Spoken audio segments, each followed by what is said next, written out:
യന്ത്രസഹായമില്ലാതെ കെട്ടിടമുയർത്താൻ ഹരിയാനയിൽ നിന്നും ഒരു സംഘം നീലേശ്വരത്തെത്തി. പടിഞ്ഞാറ്റൻകൊഴുവിലെ ശ്രീനിവാസ് എന്ന വീടാണ് സംഘം തറനിരപ്പിൽ നിന്ന് ഉയർത്തിയിരിക്കുന്നത്. 3 അടി ഉയർത്താനാണ് സംഘവുമായുള്ള കരാർ.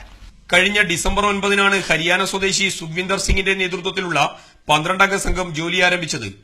നീലേശ്വരം പടിഞ്ഞാറ്റൻകൊവിലെ പരേതനായ എൻ ഉമാനാഥ് പയ്യുടെ ഭാര്യ പി നിർമ്മലയുടേതാണ് വീട്. വർഷങ്ങൾക്ക് മുമ്പ് നിർമ്മിച്ച ഈ വീട് തൊട്ടുമുന്നിലുള്ള റോഡ് ഉയർത്തി ടാർ ചെയ്തതോടെ താഴ്ചയിലായി. മഴക്കാലത്ത് വെള്ളം അകത്ത് കടക്കാൻ തുടങ്ങിയതാണ് വീട് ഉയർത്തുക എന്ന ആശയം വീട്ടുകാരിലുണ്ടാക്കിയത്. കോൺക്രീറ്റ് വീട് നിലവിലുള്ള തറനിരപ്പിൽ നിന്ന് ജാക്കികൾ ഉപയോഗിച്ചാണ് ഉയർത്തുന്നത്. ഉൾഭാഗത്തെ നിലം പൊളിച്ചുമാറ്റി കോൺക്രീറ്റ് പ്ലാറ്റ്ഫോം നിർമ്മിച്ച ശേഷമാണ് ഉയർത്തുന്ന ജോലികൾ ആരംഭിച്ചത്. 1 അടി നീളത്തിൽ വീടിന് ചുറ്റും ഉൾഭാഗത്തും അടിയിലുമായി 200 ജാക്കികളാണ് സ്ഥാപിച്ചിട്ടുള്ളത്. 3 അടി ഉയർത്താനാണ് സംഘവുമായി കരാർ ഉറപ്പിച്ചിരിക്കുന്നത്. ചെത്തുകല്ല് കൊണ്ട് തറ ഉണ്ടാക്കിയ ശേഷം ജാക്കികൾ ഓരോന്നായി എടുത്തുമാറ്റും.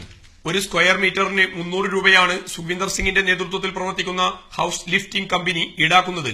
100% ഗ്യാരണ്ടിയോടെ ആവശ്യപ്പെട്ട പ്രകാരമുള്ള ഉയരത്തിൽ വീട് ഉയർത്തിക്കൊടുക്കും. നിലവിലുള്ള വീടുകൾ മറ്റൊരു സ്ഥലത്തേക്ക് മാറ്റിക്കൊടുക്കുന്ന ജോലിയും കമ്പനി ഏറ്റെടുക്കുമെന്നും ഇവർ പറയുന്നു. കോഴിക്കോടിന് വടക്കോട്ട് കമ്പനി ആദ്യമായി ഏറ്റെടുക്കുന്ന ജോലിയാണ് നീലേശ്വരം പടിഞ്ഞാറ്റൻകൊവിലേത്. हम शुरू में पहले बिल्डिंग को विजिट किया जाता है. विजिट करने के बाद हमारे को ओनर ने ये एस किया है कि भी हमारा बिल्डिंग लिफ्ट करना है, तो हमारी बात डन हो गई. तो उसके बाद हमने ये घर 4 फीट लिफ्ट किया.